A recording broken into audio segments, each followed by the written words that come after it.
What is going on, folks? Welcome to thedowhat.com. And this is part 2 or 3 of my Super Bowl special. I know it makes me just as fired up as everybody else out there when I think about this time next week, my Green Bay Packers are going to be teeing off against the Steelers of Pittsburgh. And I just so happen to have a dip that'll make you the MVP of any Super Bowl party. So without any further delay, let's talk Reuben Dip. Go Pack, go! Go Pack!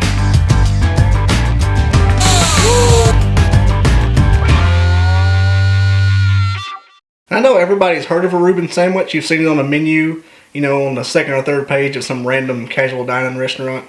But for folks that love them, there are a few things in the world that are better than a good Reuben sandwich. And I know for me, it's right up there with cheesesteaks when it comes to my favorite types of sandwiches. The unfortunate / I don't know if it's unfortunate, but most of the time if you want to get a good Reuben, or Reuben in general, you've got to go to some bar or some sort of casual dining place or an Irish themed establishment. But this dip is a way for you to have Reuben sandwich flavor at home.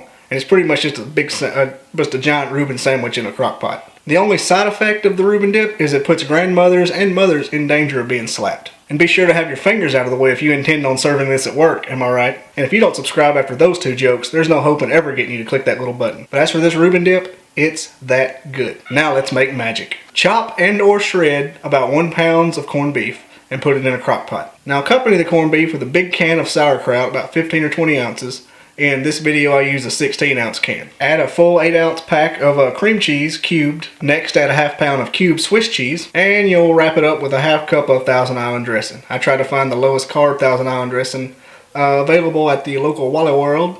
And I think this rang in at about 4 carbs per tablespoon, which should spread out nicely throughout the whole recipe. Then close the lid. Now set your crock pot on high for about an hour and stir every 10, 15, or 20 minutes until all the cheese is melted. Once you've got a good sticky, stringy, cheesy mess, set the crock pot to warm and dig in. You can dip this with a cheese or cracker or the little pieces of rye bread that look like a cracker, or the Joseph's Lavash pita bread recipe that I did last week. The link to that is in the description. A lot of people, I'm shocked, have never heard of it before, because if you type in Reuben Dip on Twitter, on Reddit, Pinterest, or Google, there are thousands of recipes, and they're all pretty much the same. The 4 basic ingredients: you got the corned beef, the Thousand Island, the sauerkraut, the cream cheese, and you just mix it together.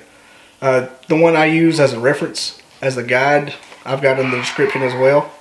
So just check that out if you want a full, more official reference piece. But I do find the way I've kind of manipulated the ratios and the amounts makes it a little bit more richer and a little bit more creamier, because some of them go a little light on the corned beef, and corned beef is one of my favorite parts of the dish. It adds to the sauerkraut. It kind of boosts the sauerkraut's flavor. But if you do give it a try, let me know in the comments how you liked it. And as always, like, comment, and subscribe. Subscribe to me on YouTube, on Facebook, thedowhat.com on Facebook, or at thedowhat on Twitter. And thanks for watching. See you next week for part 3 of 3, where I'll do some old school but goody rotel dip. See you later.